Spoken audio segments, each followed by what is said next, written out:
Let me start by thanking our organizers today, QED. I suppose that stands for Quodes Demonstrandum, for setting us up to discuss these important issues. And I'm going to say a few words on subjects that I think are important before I introduce our very distinguished panel. First of all, for everybody here, we're on the record. There are journalists among us. So remember that, please. Please evaluate us all afterwards. Please eat. You're allowed to eat, but be quiet when you're eating. And also, I ask my panelists to respect the timetable. I know Sharon Bowles has to leave, a distinguished member of the European Parliament, has to leave at 2:30. So the batting order will be, after my remarks, Robert Fisher, who's the Acting Director, Office of International Affairs at the US SEC. He's really my counterpart now. He replaces Ethiopius Tafara. He has a very distinguished record, and he's most welcome here. Followed by Sharon Bowles, needs no introduction. One of the leading lights of the European Parliament in all of these areas. Martin Merlin. Actually, Martin Merlin had much more to do with the de la Rosière report than I did. He did a wonderful job because I worked with him for many years. And he's right at the center of the European Commission's efforts to reform the financial markets. Anthony Bell-Chambers is not well and sends his regrets. Let me say one word about him, is that he, for many years through the EU-US coalition, has tried to bring thinking together on how do we manage cross-border issues, and it's a pity he's not among us. But we have Paul Swan, President Managing Director of Ice Clear Europe. Paul, also, he's at the sharp end of it, as is Andrew Douglas, who is the head of European Government Relations, DTCC. Want to hear about trade repositories and all of that. And William Knottenbelt, Managing Director, Europe, Middle East and Africa of the CME group. I think we've got a really excellent a group of panelists. After that, we're going to have questions and discussion among us, and I want everybody here, and there's some fairly robust beasts in this room, to participate. So we have a really open discussion. So, just a few preliminary remarks, if I may. I think, first of all, this EU-US convergence or divergence debate that we're starting and having today is really extremely important and very crucial. Actually, I think embedded in a way in it is whether global financial reform, and my role now as Secretary General of IOSCO is a global role. This issue is really rather embedded as to whether we succeed, and here we are 6 years into the crisis. So is global financial reform going to work or not? Of course, we all hope so, but in which case we have to ensure that the global rules are implemented equivalently, and not just in EU-US, but also in other jurisdictions. EU-US, of course, is still the bellwether. It's still 70% or so of global financial business. But I'm sure everybody in this room realizes that that's going to decline. As I go around the world, there is astonishing growth in many parts of it, and it's no secret that the Asia-Pacific region, we are seeing very rapid growth. And in 15 to 20 years' time, please bear in mind, we won't just have a few big capital markets, we're going to have many big capital markets. And so the relative simplicity that we have of EU-US is going to be multiplied in complexity with many more big capital markets, and potentially the disruption of flows between those capital markets if we don't have proper implementation and convergence of global rules.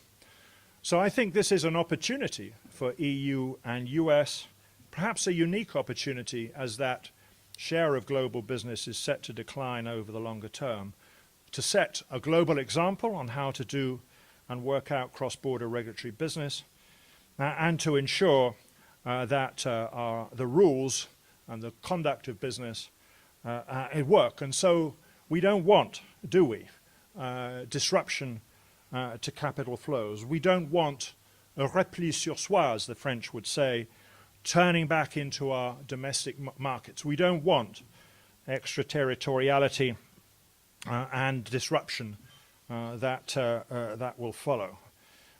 Anybody who hasn't read The Lords of Finance, that wonderful book about the central bank governors between the two wars, should read it, because that's what ended up.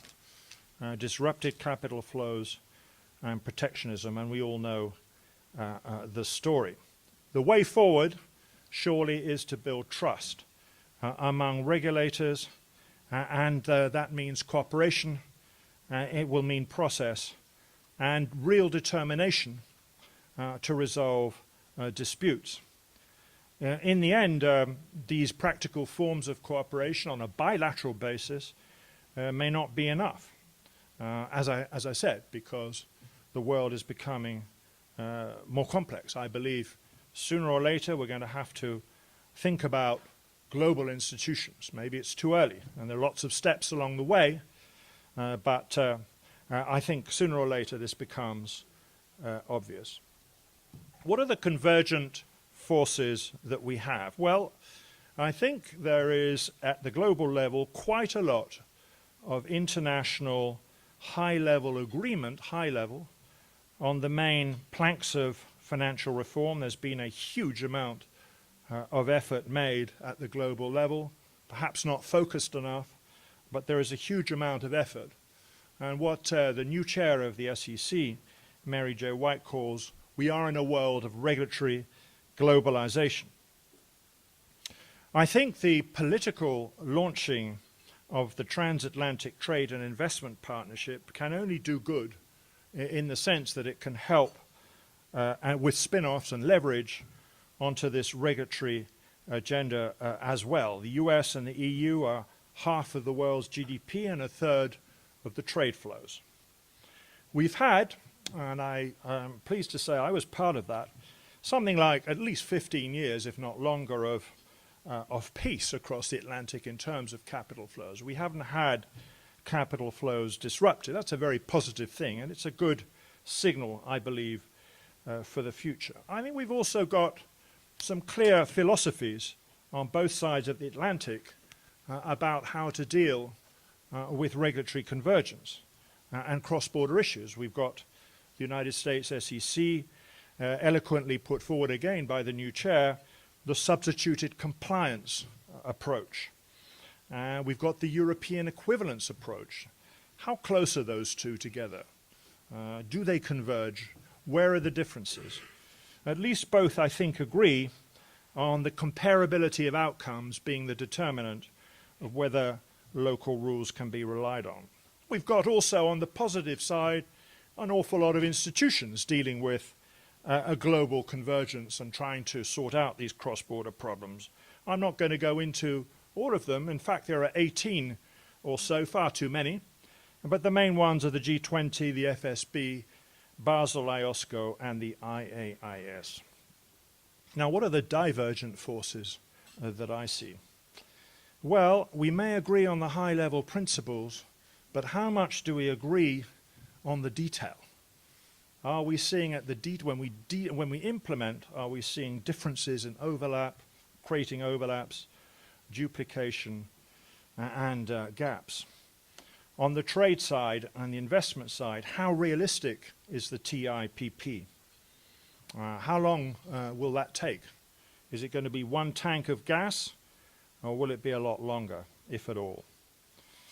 And on the divergent side, one sees perhaps a growing number of frictions, so this will be interesting to debate. We've got Vickers, Liikanen, Volcker. We've got the derivatives problems. We've got the bank capital issues whereby the US deputy governor of the Federal Reserve putting forward bank capital requirements for foreign subsidiaries to match US capital requirements. We've got accounting non-convergence. We do not have convergent rules on accounting. on impairment, on insurance, and so forth. And I can say that, having just come back from Asia, there are not many people in Asia who like the way the Europeans go about their equivalence determinations, for example, on clearing systems. And there are differences, are there not, between substituted compliance and equivalence. Martin Merlin and Robert will no doubt touch on that. And two other points before I stop. Global standards, if we're really going to get global convergence, global standards will probably have to be more detailed, which will give less wriggle room, less latitude, less parameters for domestic regulators, whether they're the EU or the US, to add detail. And that in itself is a very difficult thing, as we all know. And another very difficult issue, it seems to me, which in a way is a requirement for this convergence, is that the political systems, the timing of the political systems, the European Parliament, the Congress, the implementing rules by the SEC or ESMA or whatever, have got to match up pretty closely. And if they don't, there is a sort of first mover immobility. And Sharon adopts, the European Parliament adopts a text. After a lot of effort, the US comes behind. It's going to be very difficult for the European Parliament or the Commission to even propose modifying just what they've agreed. So those are some of the issues. I try to be balanced and fair. I hope I can be optimistic, and Rob is going to be the first person to persuade me that I should be optimistic.